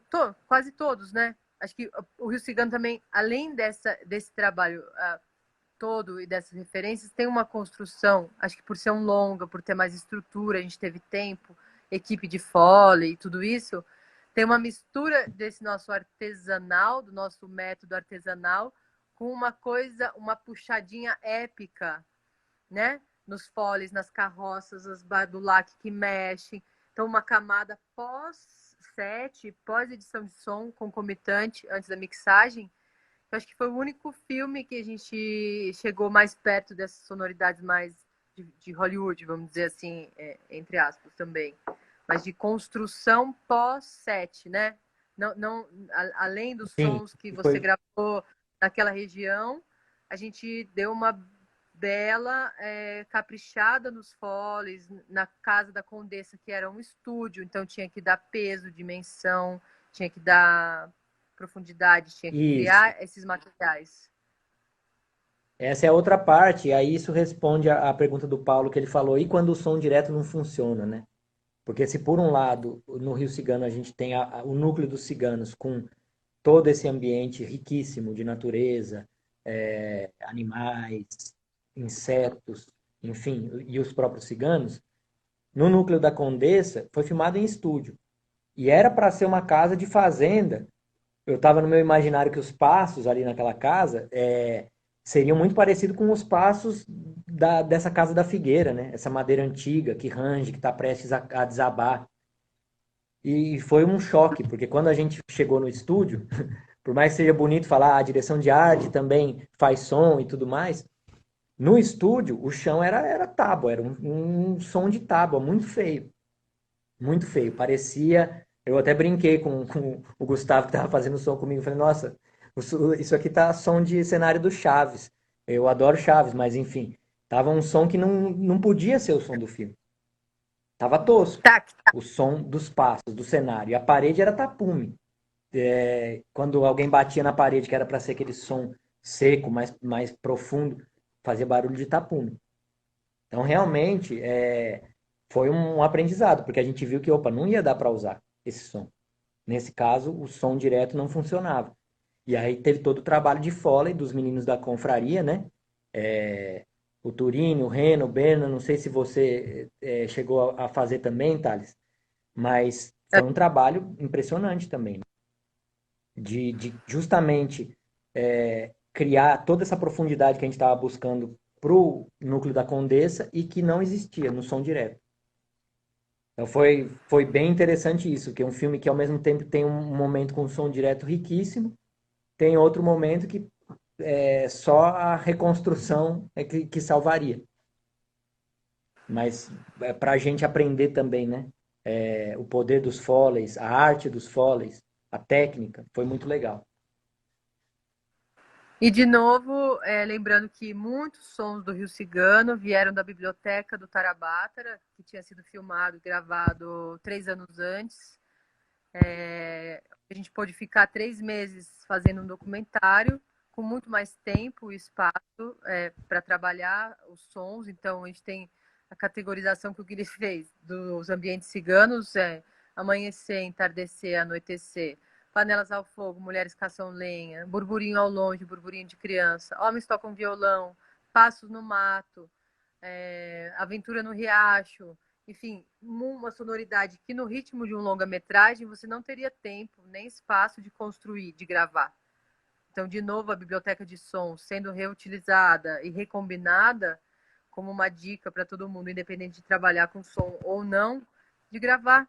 Ir gravando, organizando, nomeando, uma hora encaixa em alguma coisa, seja numa peça, num filme, numa foto sonorizada, numa música, sampleado, ali, um galo de briga, enfim, dá para listar muito, né? Muitos sons e adjetivá-los, mas com certeza o Pátria foi mais do que fundamental para a construção do Rio Cigano sonoramente.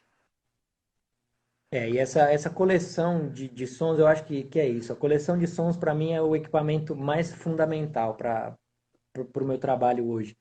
Microfone eu poderia vender, depois consegue outro que faz a mesma coisa, gravadores, etc. Mas a coleção de som de novo, a gente volta para a questão da memória, né? Tem uma memória afetiva de vários sons, eu sei onde eu estava quando eu gravei, o que estava acontecendo, o que eu estava sentindo, o que eu estava vivendo e o que esses sons, como esses sons vieram atravessar isso, né? E transformar isso também. Mas para mim é o meu material de trabalho maior, essas coleções. É isso que eu recomendo, assim, né? Guardar os sons, porque tem essa coisa, de novo, no esquema de trabalho, os filmes serem todos muito rápidos e a gente termina o filme, então já entrega o HD e joga fora os sons. Eu acho que isso atrapalha um pouco. Eu acho importante que todo filme eu acho que tem sons que merecem ser guardados. Então, eu recomendaria isso assim para todo mundo que quiser trabalhar com som ou mesmo se aproximar dessa maneira, de guardar, de arquivar e ter isso de alguma maneira organizado também, como um bem valioso, acho que é isso que é. E uma coisa que eu queria até, espero que minha mãe ainda esteja aqui, lembrar que o trabalho dela, de mestrado, foi coletar memórias dos ferroviários. Então, muito parecido com o chapéu do meu avô, mas sem as imagens. Então, fitas cassete de entrevistas e entrevistas com esses homens que já também estavam com suas profissões perto de um declínio, né? Lembrando, porque falou, tá ali a mãezinha, que o próprio, cadê? O Paulo falou, para usar seus termos, uma etnofonia, no caso do Tarabatra, mas que sim, se mistura muito esse trabalho do documentário, tanto o som quanto a imagem, mas o som, eu acho que ele permanece, pode ser usado de muitas outras formas, né?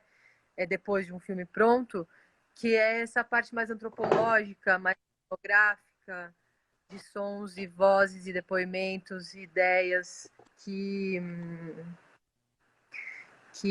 a gente depois passa, né? Aqueles chapeleiros todos do chapéu do meu avô estão mortos. Eles morreram. Em 20 anos eles tinham 80 anos e em 20 eles têm 100. Então, aí a mamãe comunicavam-se com o apito do trem. Então, acho que buscando da memória esse trabalho do contato com o outro, com as conversas que viram filmes ou não, né? Acho que tem um lugar aí, é o nosso sustento. Então a gente realmente a gente se considera e né, na carteira de trabalho, no nosso DRT, nos técnicos cinematográficos,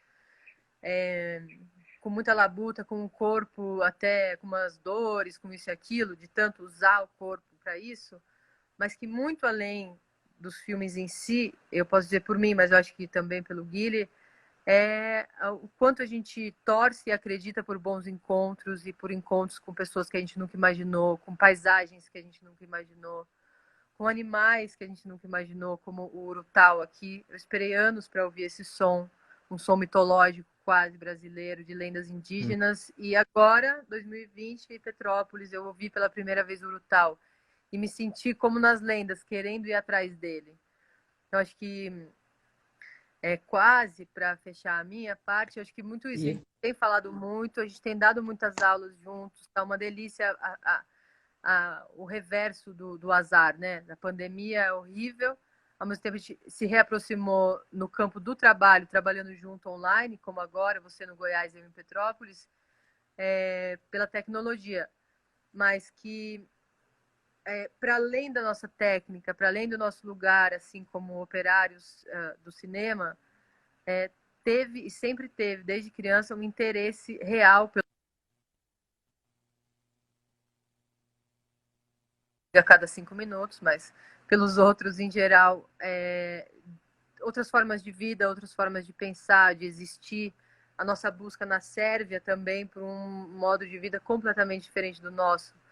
Então, tem muita técnica, tem muito trabalho, tem metodologia, tem estudo pra caramba de equipamento. Somos super nerds, gostamos disso, vestimos essa máscara, mas, sobretudo, a comunicação e o encontro mesmo. Eu acho que a nossa própria amizade e história junto, tanto profissional quanto pessoal, é muito baseada nessa crença e nesse estilo assim de olhar as pessoas e querer estar perto e falar com todo mundo na fila, em qualquer lugar, né? Não fechados, assim. Eu digo isso porque, em geral, os artistas até têm essa visão. Uma das nossas alunas, ela era do rádio e falou muito lindamente que nem parecia que a gente era artista no sentido da troca, do igual para igual, assim, de não alcançamos nada, sabe? Mesmo, estamos absolutamente em processo. O que alcançamos está nos filmes, mas isso não nos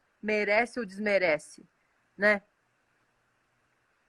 Acho que também isso eu queria dizer, que eu acho importante também, às vezes, relembrar um pouco que, né, que tem umas camadas que vão além e aquém da nossa labuta de trabalho.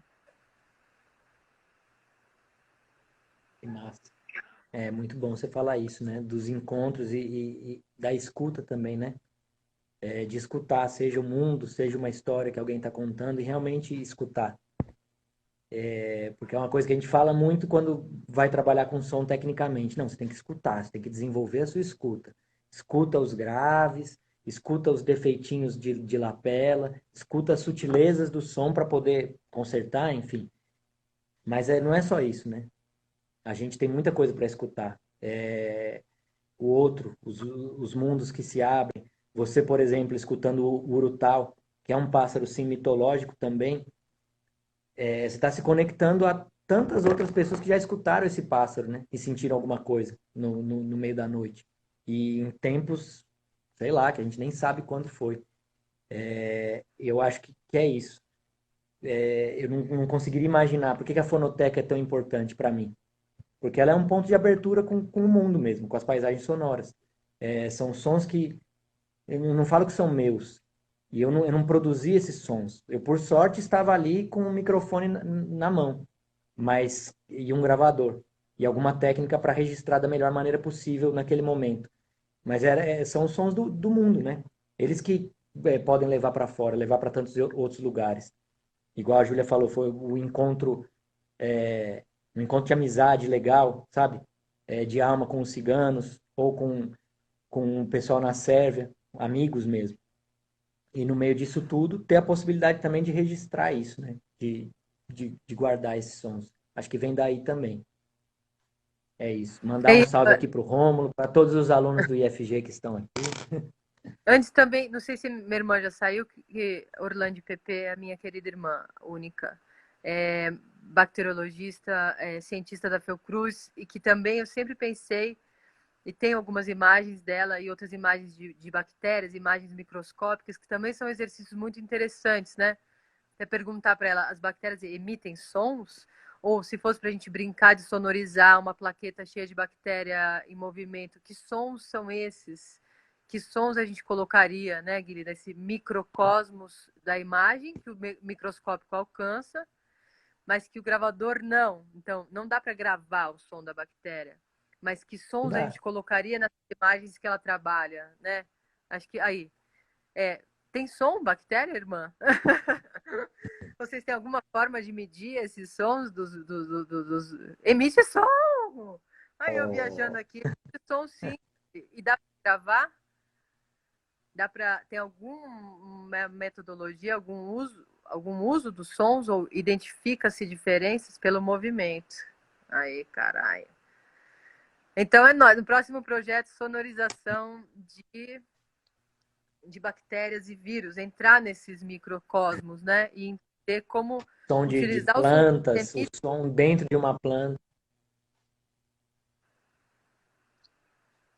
Esse é o desafio, um grande desafio.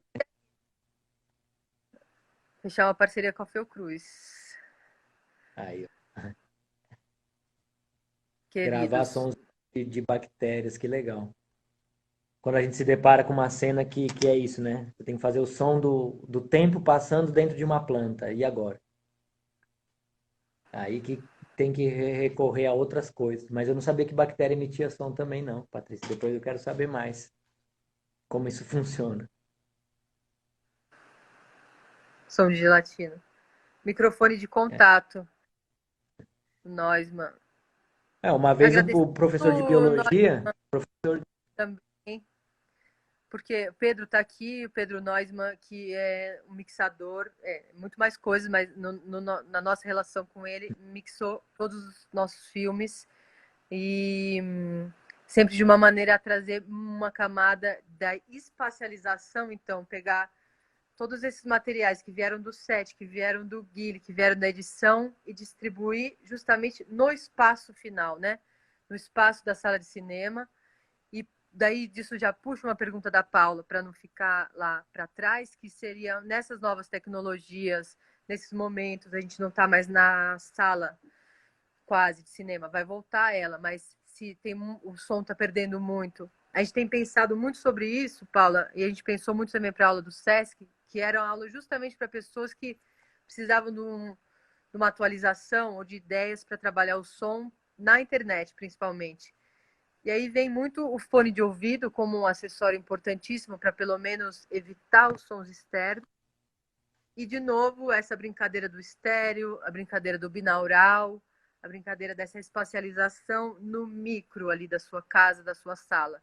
Mas que por mais que se percam muitas coisas da sala, sempre um mundo que se fecha abre outro. Então agora vamos para o fone de ouvido, vamos mixar para o fone, vamos pensar em passagens, em sons, em efeitos que caibam em duas caixinhas de som na orelha, né? Acho que continuar indo ao cinema, continuar se expandindo, indo atrás de tudo que é mais coletivo externo, mas que não é um fechamento, eu acho, que é só uma alternativa, mais uma narrativa, mais uma possibilidade de linguagem.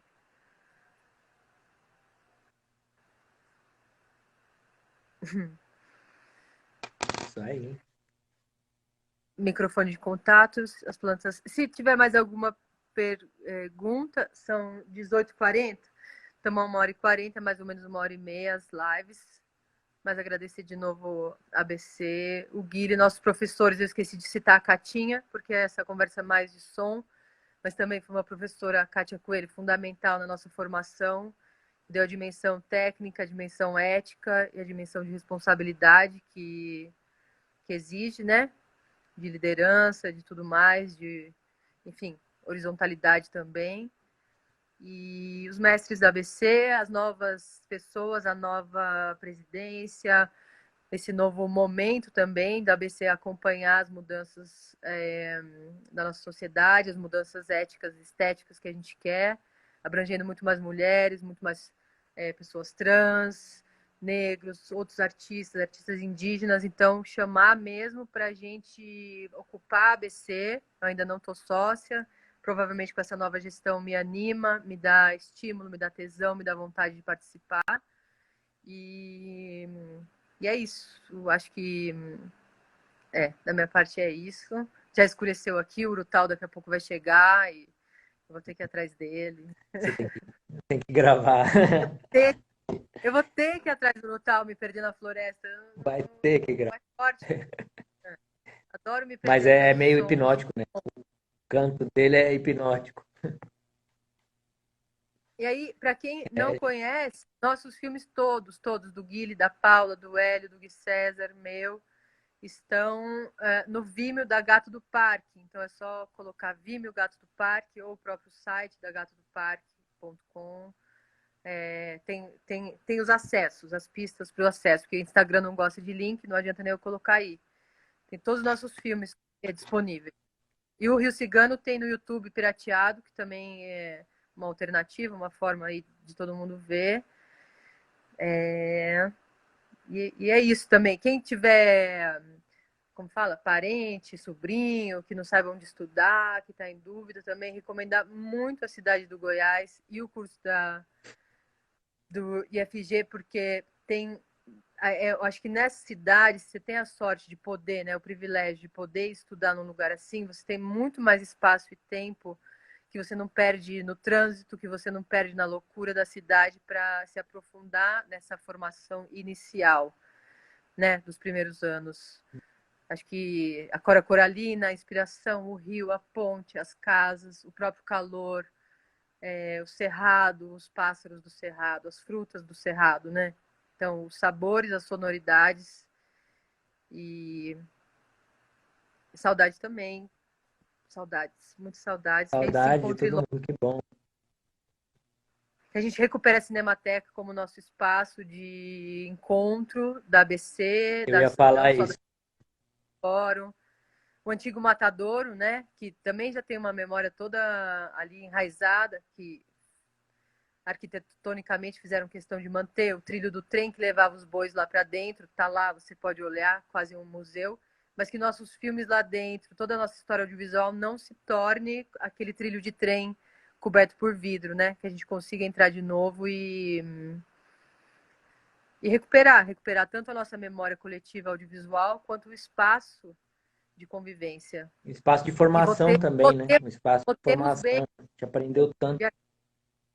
cada um na sua subjetividade, mas lembrando que a terra, a natureza, o país, as minorias, os indígenas, precisamos de um voto consciente. Sem propaganda política, mas só lembrando a nossa ética aí no voto. E curso em Minas voltado para pós-produção, não sei. De cabeça, não sei. Também não sei não. Muito bem, saudades demais. A Que gente, a gente se encontre logo, todos, fazendo filmes, mas que usemos também esse tempo todo para preparar os novos projetos, escrever as linhas, as inspirações, os sonhos, gravações que depois são usados. Anotar, por exemplo, ontem eu passei na frente de um barzinho de carro, eu anotei exatamente o mapa de luz do próximo trabalho que eu vou fazer, estava pronto. É só agora eu saber reproduzir aquilo, obviamente com equipamentos, mas não esquecer que a sensibilização está no nosso dia a dia, está no nosso entorno, né? Não é um momento recebi aquela ideia. É o contato mesmo com o fora que traz esse mexidão de dentro. isso aí. Muito bom, Ju. Feliz de poder ter participado. A ABC, a Cinemateca, foi um espaço de muita formação também, né? A gente aprendeu muito lá. E tomara mesmo que recuperem. E gostei das perguntas, de poder falar um pouco. Tem muito mais coisa, né? Mas é isso, são os momentos. Esses dias apareceu um andarilho aqui em Goiás, às vezes vem alguns por aqui, né? E esse foi o segundo ano que ele apareceu, o senhor Ju Cavalles. Ele é um músico andante, muito, muito culto. E já na primeira vez que ele apareceu, eu falei para ele, seu Juca, vamos lá no estúdio, eu vou gravar suas músicas. Ele, sim, sim, sim. E sumiu. E aí ele apareceu aqui faz acho que umas 2 semanas. Eu parei para conversar com ele que eu queria marcar a gravação. Falei, dessa vez eu vou marcar, ele tá aqui. Ele é um tipo meio do blues, assim, ele anda com uma capa, já é bem de idade. Bem de idade não, mas é um senhor. Ele tem um pelego, tem um estilo. Ele estava na beira do rio, eu fui para conversar com ele, para marcar a gravação aqui no estúdio. E aí ele conversava, e sempre que eu falava de gravar, ele desconversava. Minha companheira estava esperando no carro, junto com meu filho. Eles saíram do carro, entraram para a conversa, saíram do carro para me chamar, né? Vambora, ele está falando muito, mas a conversa estava tão boa que eles ficaram. E aí o seu Juca tirou uma flauta de bambu que ele tinha feito e tocou um som que ele falava que era o som do deserto. E aquilo foi massa, foi muito, muito forte, assim, um som quase cigano também, muito bonito. E contou, falou coisas da vida e a lição que ficou, ele meio que quis dizer isso, né? Que o que a gente tem que aproveitar é o presente mesmo, esses encontros, sabe?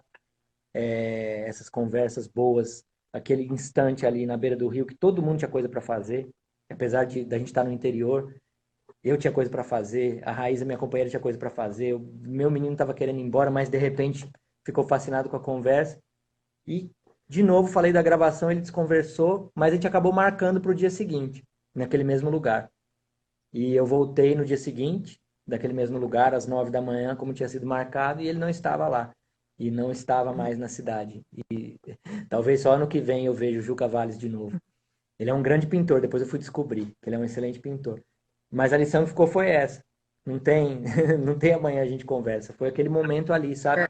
E se eu tivesse querido só gravar, eu não ia ter aproveitado o que ele realmente tinha para falar naquele momento. Só compartilhando com vocês isso, porque foi Uhum. uma boa conversa. Tomara que tenham outras, mas é isso, né? Cada momento.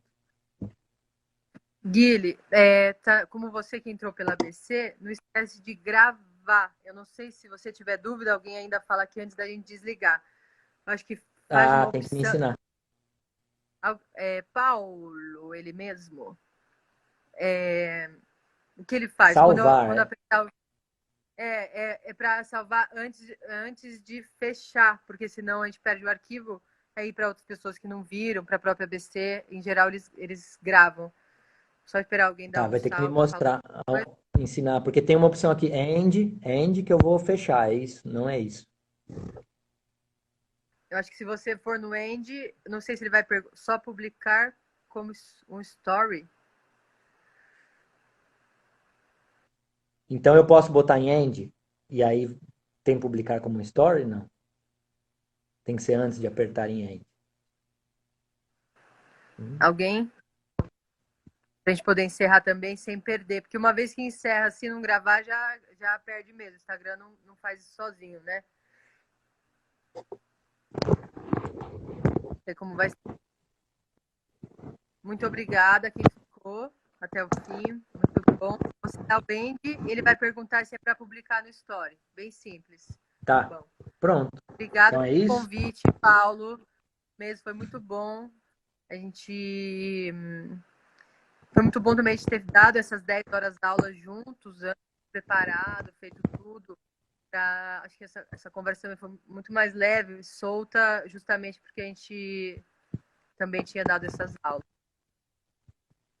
Obrigada, Guile. Isso aí, valeu, Ju. Valeu muito. Um Obrigado beijo. a Até, todo mundo que participou. até o Valeu. próximo Até silêncio. já. É. Isso aí.